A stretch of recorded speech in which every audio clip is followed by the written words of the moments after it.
દાદા ભગવાનના અસીમ જય જયકાર હો.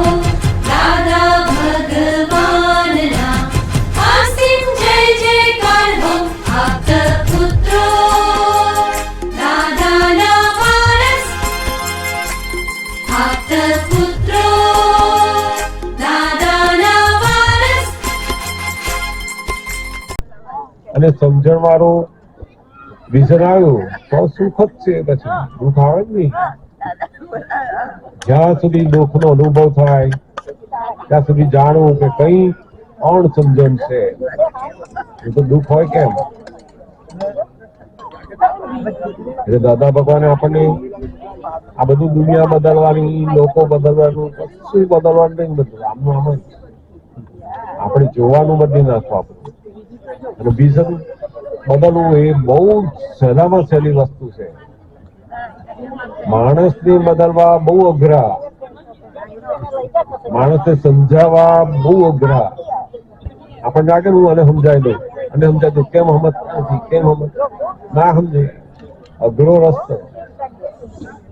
તમે જેમ સમજાવવા જાઓ ને વધારે એમ એ ના સમજમાં આવે, ક્લેશ થાય, કકડાટ થાય, માથાદીક થાય.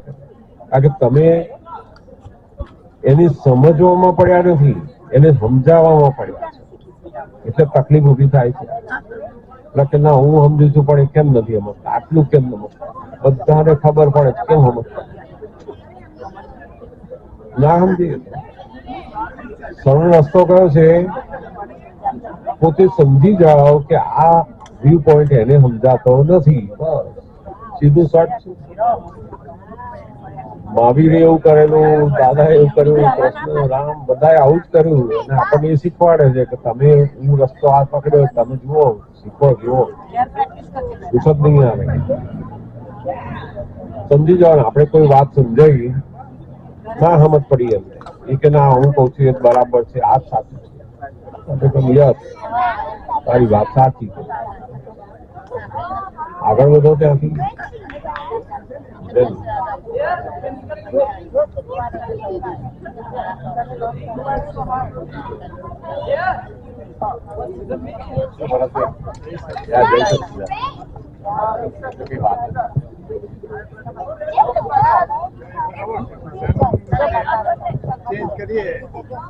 સમજાવવા કરતા સમજીએ તો બહુ ઉકેલ આવે. સરસ રસ્તો બતાવે દાદાએ.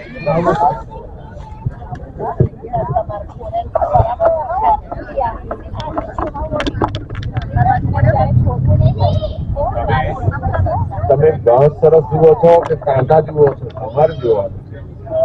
કાંટા જુઓ તો ઘાસી છે, કાંટા છે. તમે જે જોવો જુઓ, શું જોવાથી આનંદ આવે એ જુઓ.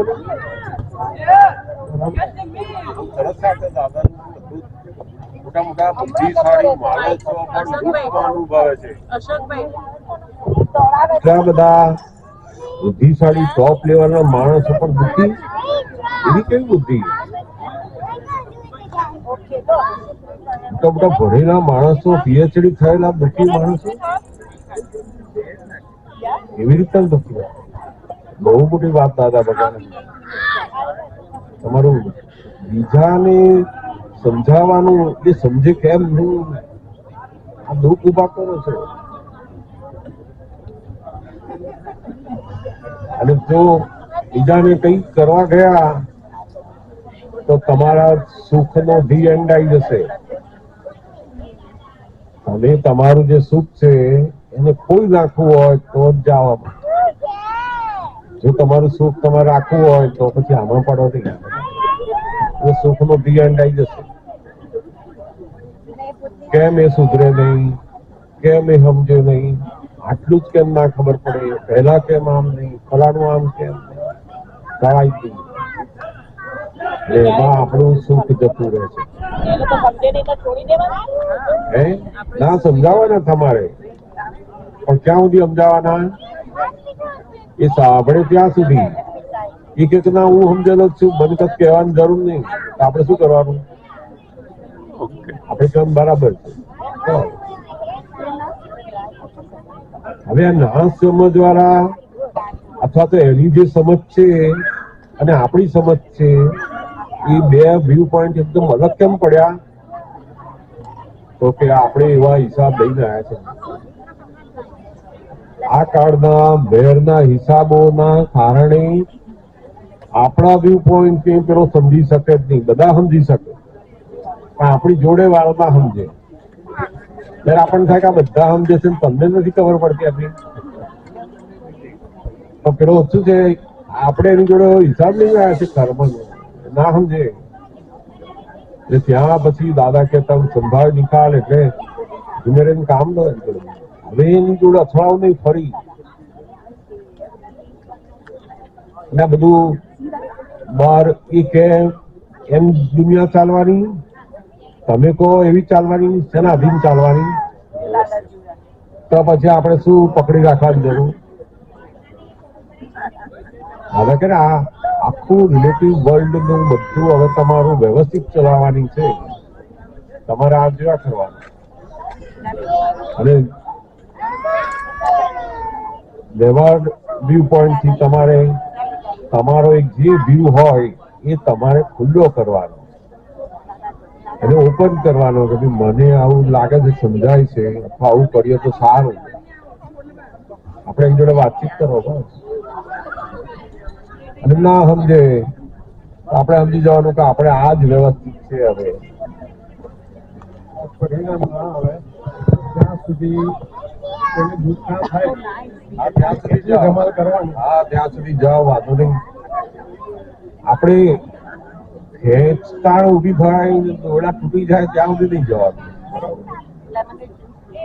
દાદાએ બહુ સરસ બતાવ્યું કે જી વાત અથવા જે વ્યૂ પોઈન્ટ હોય ને એનો આમળો ચડવો ના જોઈએ. વર ચડી જાય બધા, પેલો એની બાજુ વાળે, આપણે આમનું વાળે, તો બે એનો વર ચડી જાય. પછી એવું નહીં કરવાનું. વર ના ચડે ત્યાં સુધી આપણા વ્યૂ પોઈન્ટ આપણે મૂકવાનું. અને લાગે કે ઓહો આ બે એકબીજા વર ચડવા માંડ્યા છે, મૂકી દો. ઘણી વાર તો કેવું હોય કે આ બહુ વર્ડ ચડાઈ કરીએ ને તો પછી હાથી વાતે એ સાંભળે નહીં. આપણને લાગે કેમ નથી સાંભળતા, તો કે આપણે બહુ વર્ડ ચડાયેલા પેલા, તો પછી હાથી સાંભળે નહીં. મૂકી દો કે તમે કહેતા જ નહીં. મન કહો મૂળ આપણું બધું પરિણામ છે. સમજાય ને? ધીમે ધીમે બધું આટલા સરસ બધા ભૌતિક સુખો મળે છે અને છતાંય અંદર આનંદ ના આવે. શું ભૂલ છે? એટલી બધી વસ્તુ ખાવાની, પીવાની, પહેરવાની. આ ચકલીઓ જુઓ કશું નથી તો ખુશ ખુશ હોય. સવારથી ઉઠે ત્યારથી એટલી ખુશ હોય. આપણે જોઈએ ને એવી મજા કરતી હોય. ગમું તો ખિસકોલીઓ દોડા દોડ કરીને મજા કરતી હોય છે. માણસો એટલી બધી વસ્તુઓ તો દુઃખ. હું આ મનુષ્ય ભાવ એ દુઃખ અનુભવવા માટે નથી, આનંદ અનુભવવા માટે છે. માત્ર કમાવા માટે નથી. પૈસા ભેગા કરું, પૈસા ભેગા કરું. સુખ તો લો જરા. ક્યારે સુખી થશે? આનંદ ક્યારે લેશો? એની જોડે જોડે આનંદ લેતા શીખો કે ભાઈ આ બાળકો જોડે, હસબન્ડ વાઈફ જોડે, ખાવાની વસ્તુ જોડે બધો આનંદ લેતા હતા. દાદા ભગવાન એવું નથી કે બધું થોડું મૂકી દો, પણ આનંદ લેતા છે. આ જિંદગીના દરેક જે બધા સંજોગો પ્રાપ્ત થાય છે તો એનો આનંદ લો, મજા કરવાની. વર્તમાનમાં ના રહે એટલે આને તો તકલીફ છે કે મારા કયા મુજબ કેમ ફલાણી જગ્યાએ જવાનું હતું મેં નક્કી કરેલું, આ બાજુ કેમ આવ્યા? હવે એ બાજુ તો આનંદ લેતું એને બહુ બાજુ બહુ અદભુત વાતો આ મૂકી છે. હું આ જીવનમાં સુખી થવા માટેનું જે વાતો છે એ જો લોકો અપનાવે ને સમજમાં આવ્યું તો બહુ આનંદ આવે.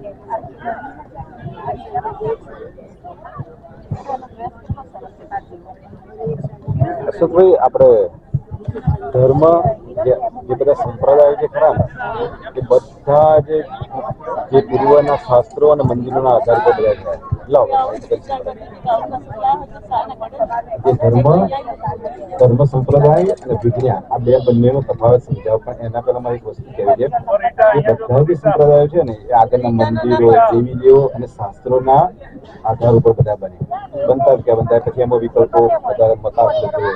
આ દાદાએ જે વિજ્ઞાન આપ્યું ને એટલું સરસ વિજ્ઞાન આપ્યું કે બધાની અંદર ક્લિયરિટી એકદમ સ્પષ્ટ વેદા એમણે સમજાવ્યું. તો આ બે વસ્તુ ધર્મ સંપ્રદાય અને વિજ્ઞાન જે આખું ફેક્ટ છે 6 તત્વોના આધાર ઉપર છે આખું એ તો સમજાયું કે આના આધાર ઉપર આખું ચાલે છે. વ્યવહારમાં જે શુદ્ધિ કરી એમણે જે સ્પષ્ટ સમજ આપી અને જે એક જે શબ્દ હતો એનો ભાવાર્થ જે હતો પરમાર્થ એ ખુલ્લો કર્યો. આ બંનેના વચ્ચે એનો તફાવત સમજાવો.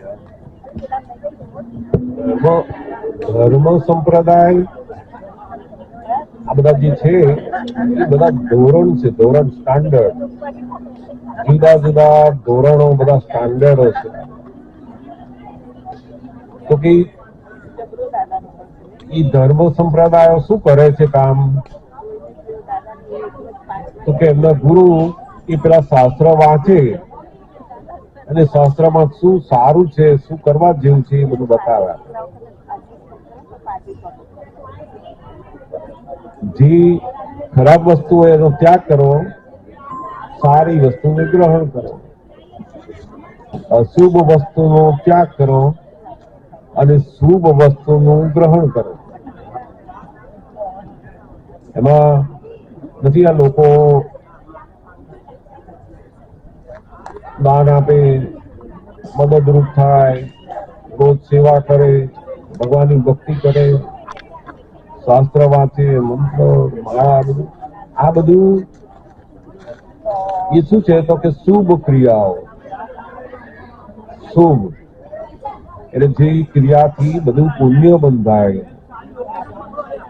ધર્મની અંદર આટલું જ હોય. આથી આગળ બધા જ ધર્મો થોડા થોડા અંશે આની અંદર આવેલા હોય. કોઈને દુઃખ ના આપો, ખોટું ના બોલો, સાચું બોલો. એ બધા ધર્મો શું કરે? આપણને શુભમાં લાવે, સારામાં લાવે. પછી એ શુભ આપણે કર્મ બાંધ્યા એટલે સારા પુણ્યના કર્મ બાંધ્યા અને એ પુણ્યના કર્મથી શું થાય તો ફરી પાછું એનું ફળ આવે અને એ પછી ભોગવે. બહુ જ પુણ્ય કરે છે અને એટલી બધી સાહેબીઓ, બધું સુખો મળ્યા જ કરે, પછી એમાં જાય, પછી પાછો પાપ બાંધે. એટલે પાપ અને પુણ્ય આ બેની અંદર એનું બંધન ચાલ્યા કરે. બંધનમાંથી બહાર નીકળે નહીં. કેમ તો કે આ એને જે ધર્મ છે એ કેવો છે? પરિણામ વાળો, કર્તા પદ વાળો. એટલે જે કરતા થયો પછી પાછું પરિણામ આવે, ફળ બધા ધર્મ કહેવાય. એમાં પછી બધા ધર્મો આવી ગયા.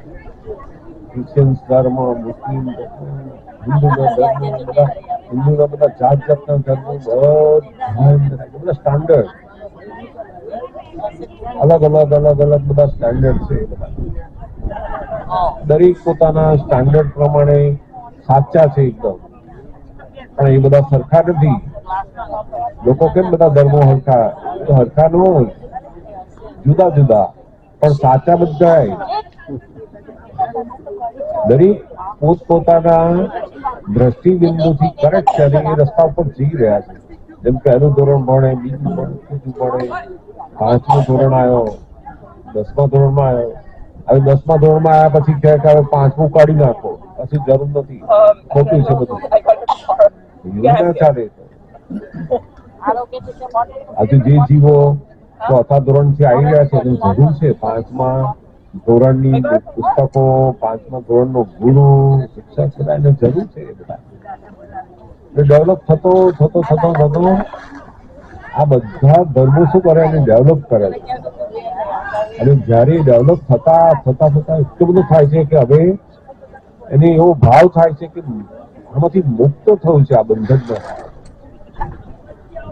અને ત્યારે કોઈ સમયે કોઈ આત્મજ્ઞાની પુરુષનો યોગ થાય છે, ત્યારે વિજ્ઞાન પ્રાપ્ત થાય છે. વિજ્ઞાનનો મતલબ છે કે કંઈ પણ કર્યા વગર એ મુક્તિનો અનુભવ કરી શકે. એક પણ કર્મ બંધાય નહીં એને વિજ્ઞાન કહેવાય. બધું કરે છતાંય કર્મ બંધાય નહીં. એ વિજ્ઞાનમાં આવ્યો તો હું આ જગતનું વિજ્ઞાન, જે કર્મ કેવી રીતે બંધાય, કર્મ કેવી રીતે છૂટે છે, આપણે કોણ છે, એવી રીતે બધું ચાલુ છે, વિજ્ઞાન આવી ગયું. વિજ્ઞાન એ કર્મમાંથી મુક્ત કરાવે, એટલે શુદ્ધ ધર્મમાં લાવે, પોતાના સ્વભાવમાં લાવે, અને વિજ્ઞાન કહેવાય. જેની અંદર કોઈ ત્યાગ ના હોય, ગ્રહણ કરવાનું ના હોય, પોતાના સ્વભાવમાં આવવું એ વિજ્ઞાન છે. સમજાય ને? અને જયારે પોતાના સ્વભાવમાં આવી ગયો પછી આ જગતમાં કોઈ પ્રશ્નો એને રહેતા નથી. હરેક પ્રશ્નનું સમાધાન છે, કારણ કે એને વિજ્ઞાન પ્રાપ્ત થયું, પોતાના સ્વભાવમાં આવ્યો. અને સ્વભાવમાં આવ્યા પછી આ બધા જગતના બધા પઝલ સોલ્વ થઈ જાય છે. પેલા ધર્મ તો અનંત અવતાર કર્યો છે. કેટલાય અવતાર બધા આપણે જાત જાતના જન્મોમાંથી પસાર થતા થતા થતા આવી રહ્યા છે, પણ મુક્તિ મળી નથી. મુક્તિ ક્યારે મળે તો કે વિજ્ઞાન પ્રાપ્ત થાય, આત્મધર્મ પ્રાપ્ત થાય, ત્યાર પછી પેલી મુક્તિ છે. બહુ આપણો અલૌકિક આત્મધર્મ ઉપર આવ્યા. ક્યારેય બને નહીં, બને આત્મધર્મ. એક એક શબ્દને પાછા દાદાએ ખુલ્લા કરે પરમાત્મા, જબરદસ્ત પરમાત્મા, એક એક વસ્તુને સ્પષ્ટ કરી હતી. ભગવાનના જે શબ્દો છે ઉપર આવરણ આવી બધી પોતાની સમજો નાખી દીધી છે. ભગવાનના શબ્દો, ભગવાનની સમજ બધી ભૂલાઈ ગઈ. એના એક શબ્દો પોતાની સમજથી આપવા. ભગવાને કહ્યું કે આ દવા પીવાની છે, દવા તો લઈ ગયો, કઈ લગાઈ પાછી ચોપડી. એને ચોપડી દવા તો દવા જ છે, પણ તારે પીવાની કઈ હતી મોઢે કે બધે ભગવાનની શાસ્ત્ર પૂછા નથી. કેટલો અહોભાવ થાય કે જયારે દાદા આવું વર્ણન કરતા હોય, એટલે મુનિ અમુનિની જે વ્યાખ્યા આપી તો કેટલી જોરદાર. આપણે તો મુનિઓ બધા કે લાંબી ધ્યાન કરતા હોય તો માન્યતા છે. જયારે ખબર પડી કે મુનિ અને અમુનિ, મોન રે મુનિ પાસે એવું કહેતા ભાઈ શાસ્ત્રમાં છે, કાઢતું નથી. એને એ વાત શાસ્ત્રમાં પણ છે. મને બીજું પણ જાણું છું, કદાચ તમે એવું પણ કહી શકો કે હું સિદ્ધ ક્ષેત્રમાં નહીં ગયો, એટલે મને ખબર પણ છતાં હું તને કદાચ તમે દાદા સાથે આટલા વર્ષોથી, ઘણા વર્ષોથી તમે રહ્યા છો અને આટલા સત્સંગ કર્યા કે તમે એ વસ્તુ પર તો મનન ચિંતન તો કર્યું જ હશે. એટલે મને તમને પૂછવાનો પેલે પ્રશ્ન છે કે આપણે તીર્થંકર ભગવાનનો સદેહ હોય, બરાબર, જે નિરામણ થયા હોય, એટલે આખું જે બ્રહ્માંડ એ જોઈ શકે છે. અને જે સિદ્ધ ક્ષેત્રમાં જે સિદ્ધ જોવે છે એ બંનેમાં ફરક કેટલો? એ આપણે તો જેમ આપણે સ્થૂળ દેશા બધું જોઈ શકીએ છીએ, એવું તીર્થંકર ભગવાન પણ જે લોકોને ચાહે એ સિદ્ધિ એમની જે સિદ્ધિ ઉપયોગ કરે તો જોઈ શકે. કેમ કે એ 14 લોકના દેવી દેવોને બધાને, નર્ક લોકને, પૃથ્વી લોકને બધાને જોઈ શકે. જેમ આ સિદ્ધ ભગવાન તો જે ત્યાં છે એ બંને કશું ફરક નહીં. સિદ્ધ ક્ષેત્રમાં રહેલા આત્માઓ અને તીર્થંકર ભગવાન કેવળ જ્ઞાની બે હરખું જ જુએ છે, એમાં કશું ફેર નહીં. અત્યારે તો એમની પાસે જે ખરું ને દેહ તો ખરું, મન વચન કાયા જે બ્રેઇન, પણ એમનું આવરણ નથી, એમાં બિલકુલ આવરણ વગર. આ તો આ બોડી એ પેલું અઘાતી કર્મો બાકી રહ્યા છે ને એ ખાલી કરવા માટે જ છે, બાકી કોઈ કશું ફેરફાર નથી. તીર્થંકર સંપૂર્ણ કેવળ જ્ઞાનમાં છે, સિદ્ધો પણ કેવળ જ્ઞાન. સામને બોડી છે, પેલા બોડી નથી. તો કેવડીઓ જે ખરા એમને એવી દશા એમને એવું સેમ એક જ સરખું જ્ઞાન છે. કેવળ જ્ઞાન એક સરખું છે, હા પણ સિદ્ધ દશા અને અરિહંત દશામાં ફેર શું કે આ દેહ સાથે છે, દેહ વગર. પણ કેવળ જ્ઞાનમાં બંનેનું સરખું જ છે, એમાં કશું ફેર નથી. પેલા સિદ્ધ ક્ષેત્ર વાળા જેવું જુએ છે એવું જ આ તીર્થંકરો કેવળ જ્ઞાનનું જોઈ શકાય. બંને સરખું. પણ એમાં એમનો કોઈ વિકલ્પ કે એવું કશું હોય નહીં કે એક્ઝેક્ટ આ જેવું બ્રહ્માંડ છે બધું દેખાય. બધું દેખાયા કરે, એમને જોવાનું શું હોય? એમને તો એમાં રુચિ ના હોય ને, રુચિ અરુચિ કશું જ ના હોય ને, શું જોવાનું? ખાલી જ હોય ને. જોવાનું શું? તો આપણી બુદ્ધિને જોવાનું લાગે કે આ આમ જોઈએ, આ શું હશે શું. એમની જિજ્ઞાસા જોવાનું શું હોય? તત્વ જોઈ રહ્યા. તત્વ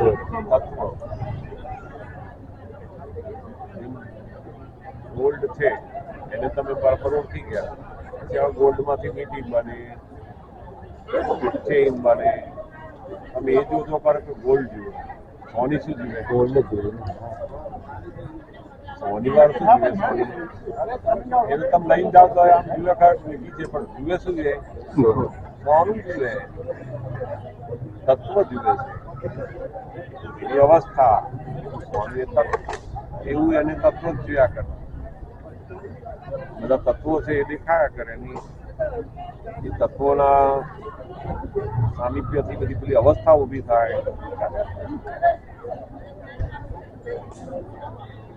એ પોતે પોતાના સ્વભાવમાં રહ્યા જ કરે, એની બધું દેખાયા કરે. એ બેને એક જ કશું ફેર સિદ્ધ ક્ષેત્ર વાળાને તીર્થંકરો કેવળ જ્ઞાન. આમનું દેહનું છે એટલે 4 અઘાતી કર્મો, નામ કર્મ,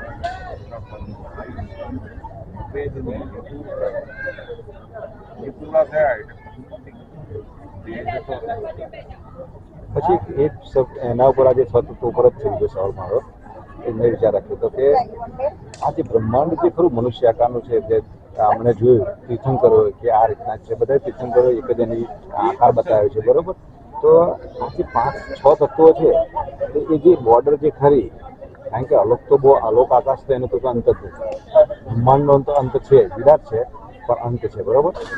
એની જે આખી બોર્ડર છે તો એ એની તો કોઈની કંટ્રોલ કે કોઈ સત્તા છે નહીં, કે કોઈની પકડ નથી, કોઈ બોર્ડર નથી.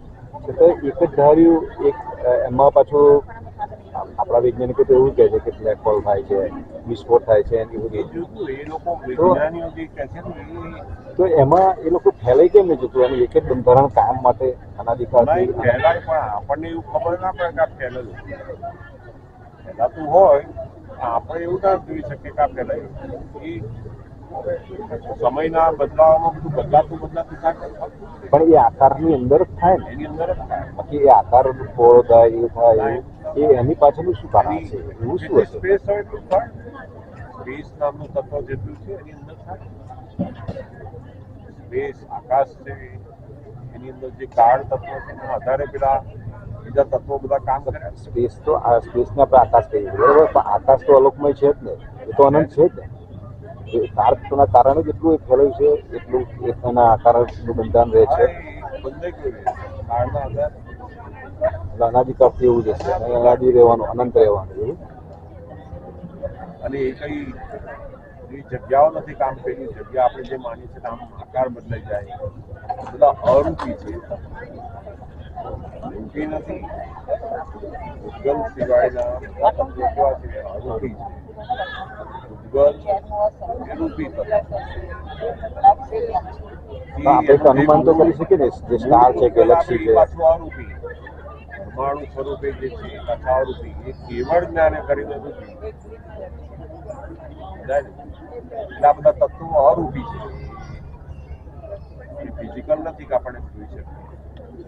પછી એવું પણ દાદા કહેતા હતા કે લોક અને અલોકની વચ્ચે પછી સ્પેસ નથી. લોક અને અલોકની વચ્ચે સ્પેસ નથી. તો એ કયું તત્વ છે પછી એવું કે સ્પેસ ના હોય? સ્પેસ વગરનું તત્વ એટલે એ એવું કહેવા માંગે છે કે અહીંથી તમે પેલા ક્ષેત્રમાં જવું હોય તો વચ્ચે સ્પેસ નથી કે જઈ શકીએ એવું વચ્ચેનું વાતાવરણ નથી કે અહીંનું કોઈ સાધન અહીંનું કોઈ વસ્તુ અથવા કોઈ વિજ્ઞાન અહીંથી કંઈ જઈ શકે પરમાણુ પણ બીજા 5 તત્વો પણ નહીં આત્મા સિવાય. જે ક્ષેત્રના જે જીવો ત્યાં છે ત્યાં છે આ ક્ષેત્રમાં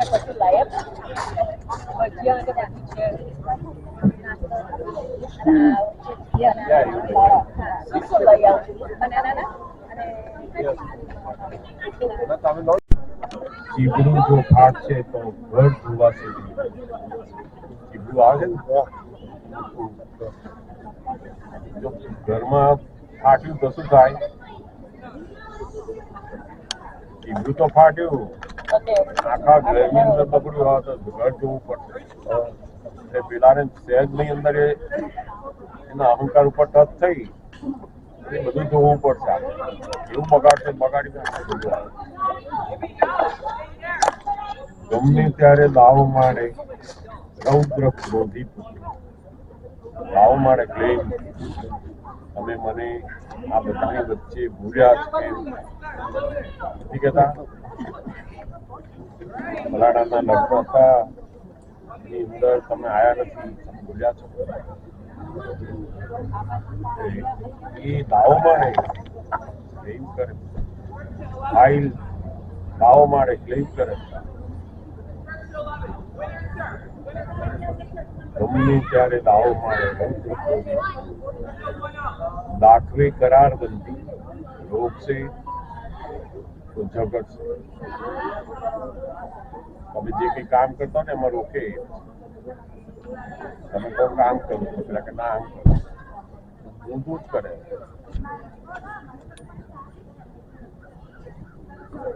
કસાયોના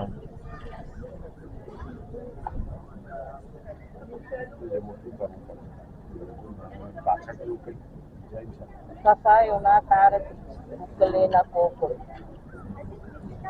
કોકળ ઉકળે છે એ બધા અંદર શું કરવું કે આ ઉકેલા હોય તો કસાય ન તાર ક્રોધમાન માયાનો માન રોગ એના લીધે શું ઉકલે નહીં કોકડું આપણે સંભાવ નિકાલ કરવો છે પણ આપણે પોતાનું લોભ હોય માન હોય એ જતું કરવું ના હોય તો કે ન થાય આપણાથી કસાય છે ને એના લીધે પઝલ ઉકલતા નથી એટલે હું તો બધું કરી છૂટું છું કાંકરી હવે સમજતા જ નથી ના સમજે નહીં તમે તમારી પકડ છોડો તો પેલો સમજે કસાયના તાર જીવ છૂટ્યું હોય તો પાડી નાખો. ગૂંચ નહીં પાડવાની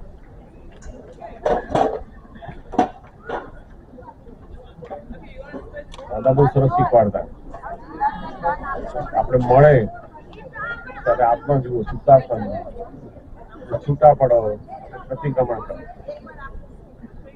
આટલું જો આવડી ગયું કોઈ ભૂલ પડે નહીં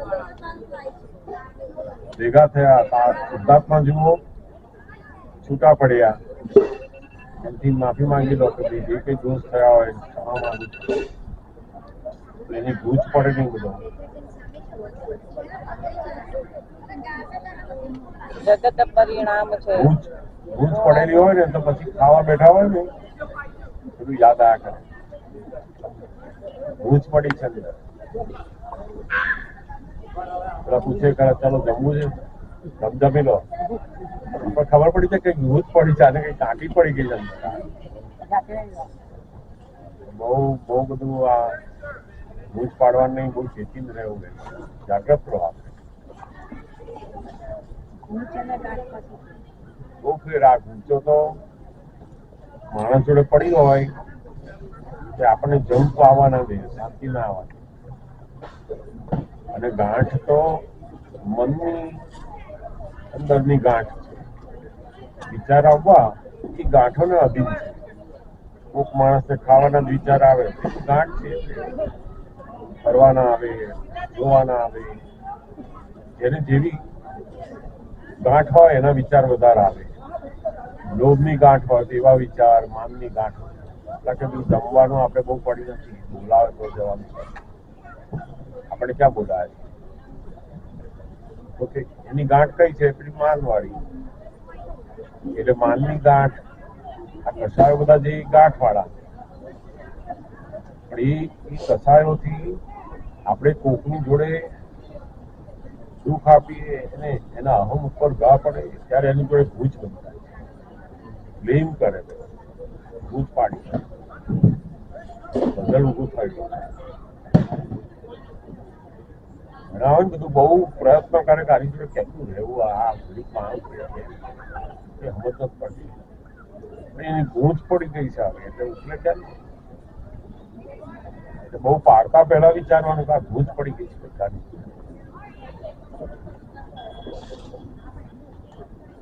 અહીંયા શું કહેવા માંગે છે? પસંદો વધે તેવું પકડવું ન પૂછવું. હા, કેટલાક કૂતરું પકડી રાખ્યું, મારું જ સાચું, હું કઉ છું એ સાચું જ છે. સાચી? બસ. એ પેલું કૂતરું ગધેડાનું પકડે, લાત મારે તો પેલું છોડે, બેટા સાચું જ છે, મારી વાત સાચી છે, હું કઉ છું તમને સમજ પડે. સત્ય નું પૂછડું પકડ્યું માર ખાવાનો છે. દુનિયામાં જે લોકો સત્યની પર બહુ જાહેલા એને શું મળ્યું? સુખની ગોળી. બહુ જ સત્ય ઉપર જે લોકો આયા, બહુ જ આગ્રહ ઉપર આયા, છેવટે મળે છે શું? ત્યાં મોત મળી જાય. સત્ય છે એને પકડીને રાખ્યો એટલે અસત્ય બની ગયો. સત્ય છે, સત્યનો વાંધો નથી, પણ તમે પકડી રાખો છો, પૂછડું પકડી રાખ્યું માટે અસત્ય બની ગયું. ભગવાનની ભાષામાં અસત્ય થઈ ગયું. આગ્રહ રાખ્યો. આ દુનિયાના બધા સત્યો રિલેટિવ છે, તો એને આગ્રહ રાખશો તો પછી અસત્ય બની જશે.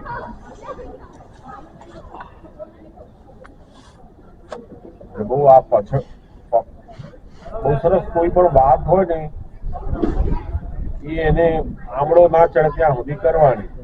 આમળો ચડે એટલે આપણે છોડી દેવાનું કે હવે આ બહુ આની અંદર આમળો ચડવા માંડે છે, બહુ આગળ નહીં વધવાનું. કે જે તને સમજાય ખરું બરાબર. તો પછી આમળો ચડે ને તો ખલાસ, પછી ભૂખ પડવા માંડે. એવું પૂછડું પકડવાનું નહીં. આમળો ચડે એટલે ખબર છે? ખબર છે? પૂછતા નથી પાછળ. મને તો ખબર છે. નહીં, હું એમને જ પૂછો તો ખરા. સમજુ છું આમળો એટલે નેગેટિવ કઈ નેગેટિવ શબ્દ, તો આઈ ડોન્ટ નો શું દોરડું હોય ને, દોરડું એના વોલ ચડેલા ને ઓય ટ્વિસ્ટ એમને પકડેલું હોય, આ ટ્વિસ્ટ કરે, એમને પકડેલું હોય, મેં પકડેલું હોય. ઓકે, જમણી બાજુ ફેરવું, એ ડાબી બાજુ. સિંદરી હોય ને એને આમળો ચડે. હવે આ દોરડાનું શું કરું? આમળો ચડ્યો છે. હવે આપણને જ્ઞાન હોય તો પછી આપણે સહજતા હોય તો પછી આવું ના, પણ જ્ઞાન એ જાગૃતિમાં આવ્યો તો આમળો જ ચડવા ના દે. પછી જાગૃતિમાં આવ્યો તો જાગૃતિમાં આવ્યો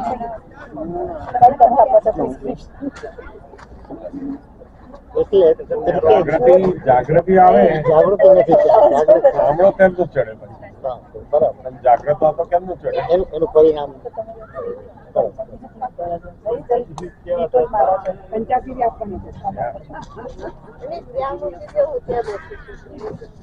આપણે ઓલું પછી કોઈ છટકે ચડે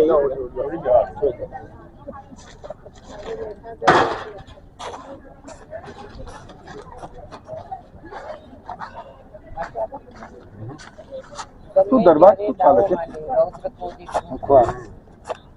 હશે જેનું મુખ એવો હસમુખ.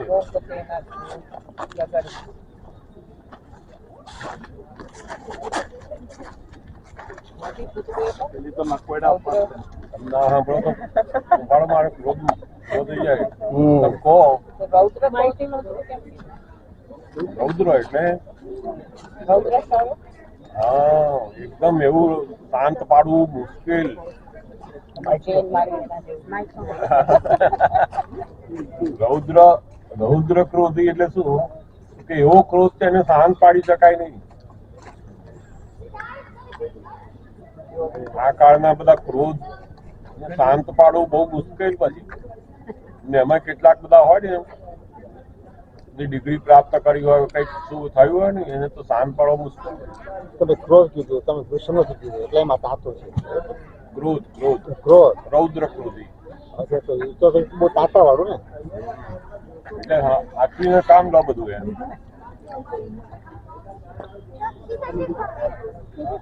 તાકવે કરાર બંધી રોકતે ના જગડ. ફાયદો નહીં. ક્લેમ કરે કરાર એટલે ક્લેમ કરે.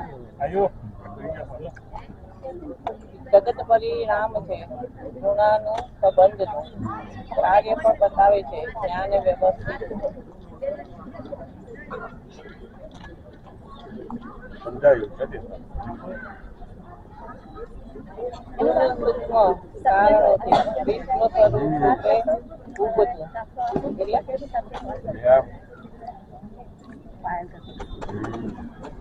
સત્ય અસત્ય બની જાય. આ જગતના જેટલા સત્ય છે ને એ બધા કેવા છે તો કે રિલેટિવ સત્ય છે, ટેમ્પરરી છે. કોઈ પણ વસ્તુ સત્ય છે એ વ્યૂ પોઈન્ટ છે, તમને એ દેખાય છે, તમને સાચું લાગે છે. પણ જો તમે આગ્રહ કર્યો એમાં તો પછી અસત્ય બની જાય. એટલે કે શું કે એ જ સત્ય એ તમને રસાયોની અંદર પરિણામે છે. એમાંથી ક્રોધમાનમાં ઉભા થઈ ગયા, અસત્ય થઈ ગયા.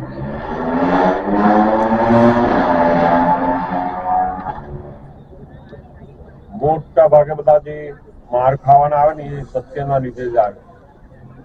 હું સાચો છું, સાચું છે, એના મારથી એને વિતરાગ માર્ગ ઉપર જવું છે. એને સતની અંદર વધારે કામ કરવાનું. સત્યમાં નહીં. લોકો ટ્રુથ ઉપર આવીને અટકી જાય છે, સત ઉપર નથી જતા. સમજાય ને? એટલે આપણે તો હવે સત્ય રહ્યું જ નહીં. આપણે સત્ય શું કે શુદ્ધાત્મા છે એ સત્ય છે. આ બધું તો રિલેટિવ વ્યવહારમાં કહ્યું. હવે એની અંદર પકડ રાખો ને. આગ્રહ આખો ખલાસ થઈ ગયો અહીંયા. તમે આગ્રહ છોડ્યો એટલે સંભાવ નિકાલ જલ્દી થાય.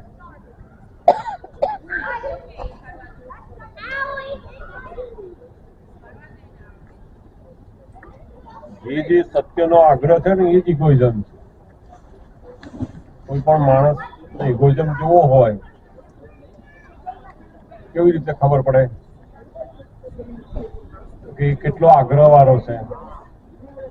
એના ઉપર ખબર પડે બહુ ઇગોઇઝમ છે. નાની નાની બાબતમાં જાત જાતની આગ્રહ પકડ હોય, એના ઉપરથી એનો ઇગોઇઝમ ખબર પડે કે કેટલો મોટો ઇગોઇઝમ છે. અને પછી એ ઇગોઇઝમ દુઃખ આપે ને હોય છોડે નહીં. આગ્રહ ના હોય એમ, અને સપોઝ કે બોટ મૂકેલી છે લેકમાં, તે તો જગત એવું છે બધી બાજુ લઈ જાય એવું છે. આમ કે આમ ચલો, આમ ચલો, આમ ચલો. આગ્રહ અને નિશ્ચય એ બે વસ્તુ અલગ. આગ્રહ એટલે હું કઉ છું એ જ સાચું, હું સમજુ છું એ જ બરાબર. હા, એ ફોર્સ કરવો. પણ એ ફોર્સ કેવો છે કે આપણે પોતે જે માનીએ છીએ એ જ કરેક્ટ છે. ના પણ પીરસમાં બેઠો હતા આગ્રહ કરે તો એને ફોર્સ કહેવાય. ભૂખ સાચી એવું ના કહેવાય ને. તો આગ્રહ પીરસવાનો આગ્રહ કે તમને માન આપે છે, તમને આગ્રહ ના, એ માન નહીં. તમે ખાઓ ઇન્ડિયામાં તો એ માન માંગે છે ને હા એટલે ઇન્ડિયામાં તો બહુ. ના પહેલા એ બધી પ્રથા હતી. પેલા પીરસનારે બરાબર એને માન આપવું, જમો અને આ પીરસે આ લાવે તો પેલા લાગે કે જમણવાર કર્યો એને બરાબર.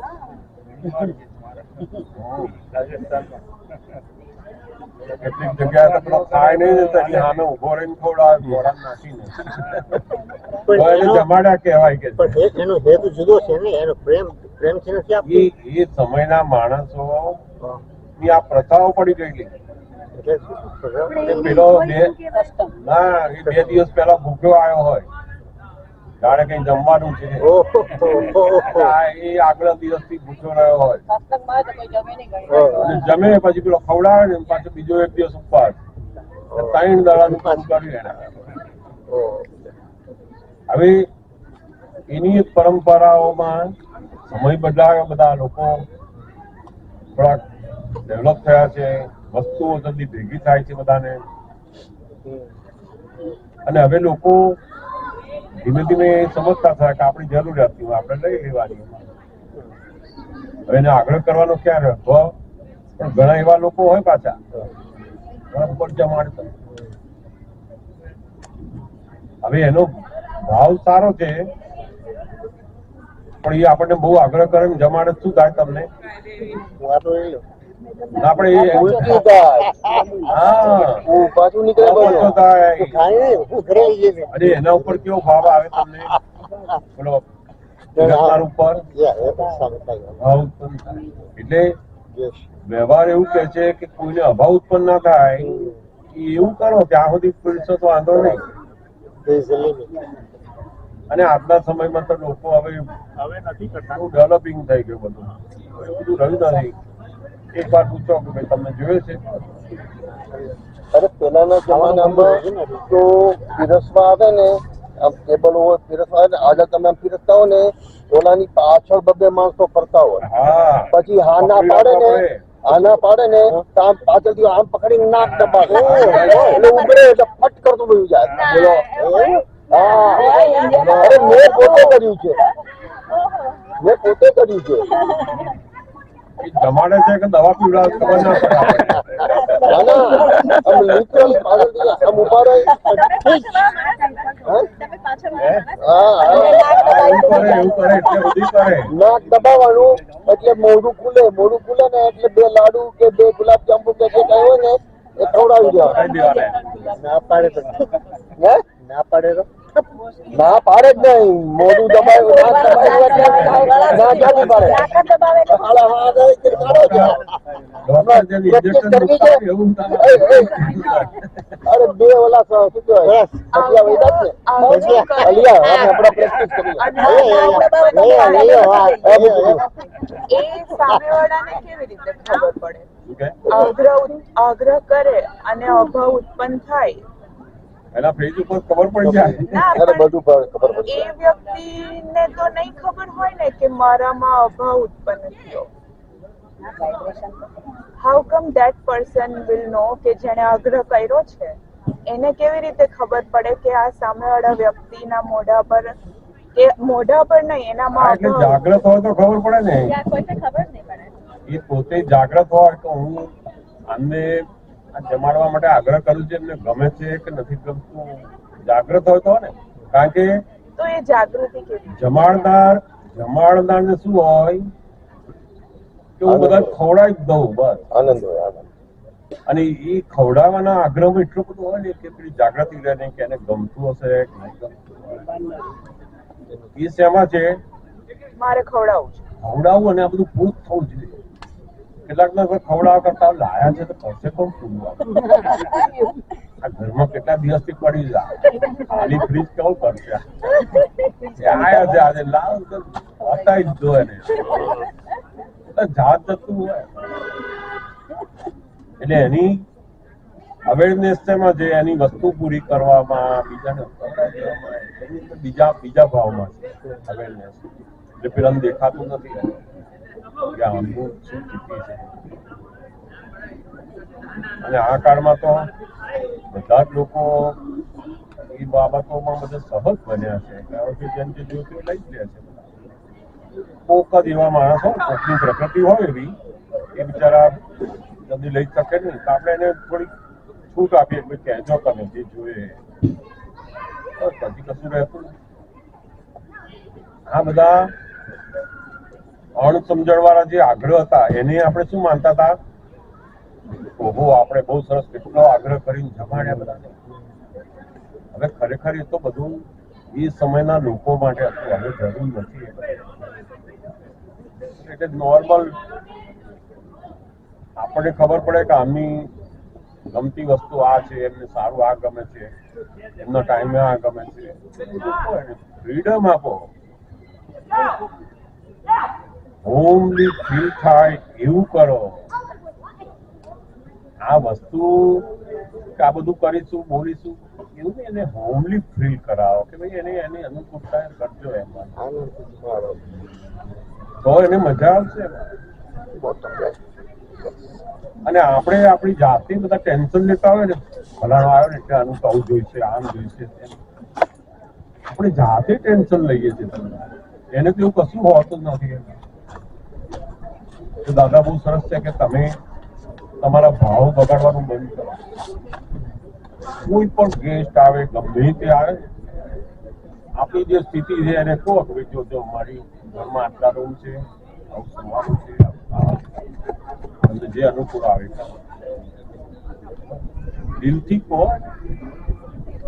કયા વગર આવ્યો કે આવી ગયા પછી શું કહેવાનું.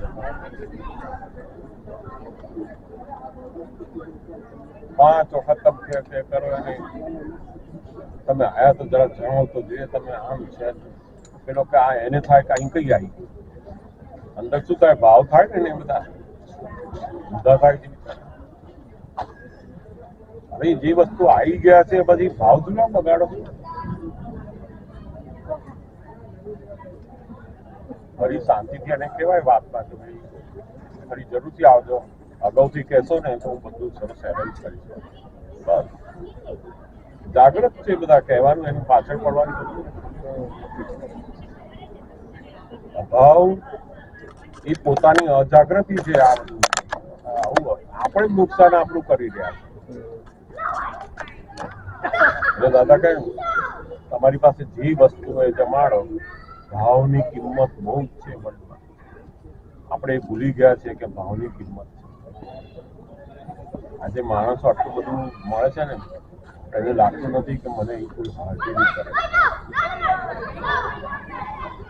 અને દરેક માણસ શું શોધે છે કે પોતાનું હૃદય ખુશ થાય એવું જોઈએ. આપણે હોઈએ કે કોઈ પણ દુનિયાનો માણસ તમે હાર્ટલી આમ ખુશ થાવ એવું માંગે છે બધા. તમે બધી વસ્તુ આપશો તો કંઈક ખુશ થવાનું છે એવું છે જ નહીં. સમજાય ને? એટલે દાદાએ મૂક્યું કે ભાવ એ મુખ્ય વસ્તુ છે. તમે જુઓ, ટ્રાય કરો એમાં તમારી ભાવની અંદર અભાવતા ના લાવો.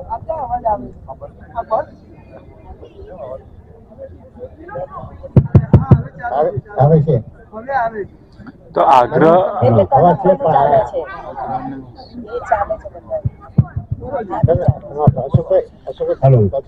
હેલો બરાબર છે.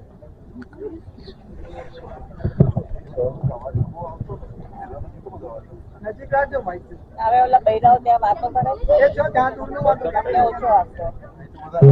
અહીંયા ફરક હોય. એટલે આ જાત જાતના બધા જે આગ્રહ છે ને એ અહંકારનું સ્વરૂપ છે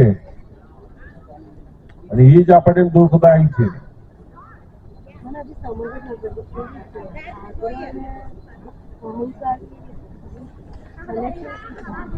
કનેક્શન એટલે એનું સ્વરૂપ જ એ છે, કનેક્શન નહીં. જેમ ઇગોઇઝમ એટલે શું તો કે કોઈ પણ બાબતનો આગ્રહ, જેમ કે સવારમાં માણસે આ ખાવું જોઈએ, પેલા ઘરનાને ના ફાવતું આવે એને તો ગરમ પાણી છે. તમારા માટે સત્ય છે, પણ એના માટે એ સત્ય નથી. પણ એનો intention તો સારો છે ને, સારા intention સારો ગમે તેટલો હોય ને, પણ તમે આગ્રહ કરો ને એટલે ઇન્ટેન્શન સારો હોવા છતાં એ વ્યક્તિ તમારી જોડે કેવો હિસાબ બાંધે, દ્વેષ કરે તમારા ઉપર. આ હવાર પડે ને મળી જાય કે મને સમજ નહીં પડતી કે આટલું સારું નહીં હતું. એટલે અંદર શું થાય છે, દ્વેષ ઉત્પન્ન થાય. જે દુનિયામાં બધા સત્ય છે ને એ કેવા છે તો કે રિલેટિવ સારા છે, હિતકારી છે બધું, પણ જો તમે એનો આગ્રહ કરો તો પછી એ સત્ય તમને બંધનમાં પરિણામે છે. એ દ્વેષ કરે તમારો. એટલે એક વાર કહેવાય, બીજી વાર નહીં કહેવાય. તમારો વ્યૂ પોઈન્ટ દર્શાવો. 2 વાર કહો પણ વ્યૂ પોઈન્ટ દર્શાવો. મને એવું લાગે છે તમને યોગ્ય લાગે તો કરો, સરસ છે. મને જો આટલા દિવસ કર્યું તો આવું પરિણામ આવે. તમે ટ્રાય કરો, એને સમજાવવાનો પ્રયત્ન કરો. પછી આપણે જોઈએ કે આપણે સમજાવ્યું પણ એ એવું કરતા નથી, તો પછી આપણે શું કરવાનું? એને પકડવાનું નહીં. પછી તું સમજતો જ નથી, મારી વાત સમજતો. એ આ આપણે પકડી કહેવાય. ઇગોઇઝમ એટલે આ પકડે ને ઇગોઇઝમ આવે. ઇગોઇઝમ નું સ્વરૂપ શું? પોતાની વાતને પકડી રાખવી. ઇગોઇઝમ હોય તો જ પકડે. ઇગોઇઝમ હોય તો આ ઇગોઇઝમ નું એકદમ ખુલ્લું ઓપન પિક્ચર છે. આ આપણે જોઈ શકીએ કે ઓહો કેટલું બધું ઇગોઇઝમ. આપણે સપોઝ કે બરોડાથી બોમ્બે જવાનું નક્કી કર્યું હોય, ગાડીમાં બેઠા, હવે સુરત પર કોઈ આવીને એવું કહે કે ચલો હવે અહીંયા ઉતરો, વલસાડ પર આવીને કે ઉતરો, વાપી પર આવીને કે ઉતરો, પણ હવે આપણે તો બોમ્બે જવાનું નક્કી હોય તો પછી બધે ઉતર કરીએ તો પછી આપણું કામ ના થાય, રાઈટ? તો હવે એ આગ્રહ આપણે એને કહેવાનું કે જો મુંબઈ ની અંદર જઈએ તો કેવું હોય એનું સ્ટેશન, ક્યાં લખ્યું છે મુંબઈ એવું. આપણે આપણી જે વ્યૂ પોઈન્ટ છે કે આ સુરત છે, મુંબઈ નથી. તું મુંબઈ ઉતારવાનું હતું અને સુરત ને તું મુંબઈ કે છે, જરા બોર્ડ જો, કોઈ માણસને પૂછી જો. આપણે 2-4 વસ્તુ એને જે વ્યૂ છે આપણા બતાવે ને, અને તો એ કે ના હું કઉ છું ને આ જ મુંબઈ છે. તમારે શું કરવું પડે કે હવે આ 2 માંથી જે છોડી દીધું એ ઈગો લેસ થયો ત્યાં. કારણ કે એ માણસ, એ વ્યક્તિ તમને કેમ આ જગ્યાએ ઉતારે છે, એની પાછળના કેટલા બધા કારણો બીજા છે. કે આવો કેમ મળ્યો આપણને સુરત ની અંદર ઉતારે, મુંબઈ કહેતા છે, એવો કેમનો ભેગો થવા? તો કોઈ એવો ભેગો થાય જ નહીં, પણ છતાંય આપણને ભેગો થયો છે. તો હવે છૂટતો નથી. એટલે આપણે ઉતરવું પડે કે ભાઈ કઈ વાંધો નહીં, ઉતરી જાય. અને ઉતર્યા પછી એની મહેનત જોશે, એનો સંજોગ આવશે ને એની મહેનત થશે. જેને છોડી દીધું ને એને દુઃખની અંદરથી બહાર નીકળ્યું, પકડમાંથી બહાર નીકળ્યું, આ દ્વેષમાંથી બહાર નીકળ્યો. અને પછી ધીમે ધીમે આપણો આગ્રહ જયારે છૂટે ને ત્યારે એની સમજણ ખીલે. તમારી જોડે રહેનાર માણસ સમજે ક્યારે તમે આગ્રહ છોડો છો. આપણા આગ્રહને કારણે એનું સમજવાનું બારણું બંધ કરી દે છે. મારે સમજવું જ નથી, મને બધી ખબર છે એટલે બારણું બંધ કરી દીધું. અને બારણું બંધ કર્યા પછી આપણે એને બધેલું કે કરીને કામ જાય છે, ફેંકી જ બહાર જ તો કચરા પેટી તો. આપણને લાગે મેં 5 વખત કહ્યું, 5 વખતની વાત એને નાખી દીધી કચરા. અને પછી ધીમે ધીમે એને શું થઈ જાય, આમની એક વાત મારે પડી તો અભાવ થઈ જાય. એટલે આની પાછળના આપણને આ સુરત ઉતારનાર મળ્યો એની પાછળ કોઝિસ છે. કહો કેમનો ભેગો થયો? એ આપણને સમજ પડે છે કે આપણા એની સાથેના કોઈ એવા ઋણાનુબંધ છે કે આ કરવાનું આવે છે. હવે મારું ધ્યાન શું છે, મુંબઈ જવું એ તો મારું ધ્યાન રિલેટિવ છે, પણ આજે એ મને સુરતમાં ઉતારે છે તો આ વ્યવસ્થિત કરતા હશે અહીંયા. એટલે અહીંયાથી નિકાલ કરી પછી એને કહેવાનું કે તું અહીંયા બેસ, હું આવું છું. તમે તમારું મુંબઈનું કામ શરૂ કરો. પણ જો અહીં તમે ઝઘડો શરૂ કર્યો કે ના અહીં ઉતરું જ નહીં, આ સુરત જ છે, મુંબઈ છે જ નહીં, એ કકરાટમાં ને કકરાટમાં નહીં સુરતમાં ઠેકાણું રહે કે નહીં મુંબઈનું ઠેકાણું. અને વેર બંધાય છે જુદા. બધા જ વેર પોતાના જ ઇગોઇઝમ કરીને માર્યા હતા, સત્ય અને અસત્ય. બહુ મોટા ઝઘડા છે ને, એકબીજાની વ્યૂ પોઈન્ટ ને સમજી શકતા નથી અને છતાંય કહે કે અમે બહુ પ્રેમ કરીએ છીએ. બોલો કેટલી બધી ભ્રાંતિ છે. અને એમાંય પાછા કેટલાક તો કૃષ્ણ ભગવાનના વ્યૂ પોઈન્ટ ને ચોપડીમાં મજા. અલા ભાઈ, આ ખરા ગીતા જે ઘરમાં છે એ તો સમજી લે, વાંચી લે બરાબર. પેલી ગીતા કૃષ્ણ ભગવાનના વ્યૂ પોઈન્ટ વાળું ક્યારે સમજાય? સામસામી જે છે જીવતા બે જણા, એ બેના એકબીજાના વ્યૂ સમજાતા નથી આપણને.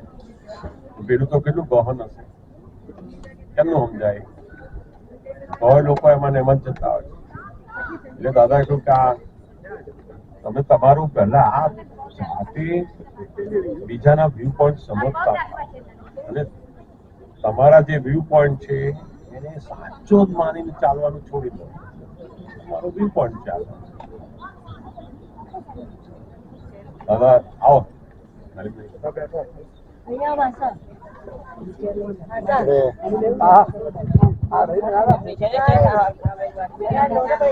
આપણા બેન તમે અહીંયા આવતા રહો.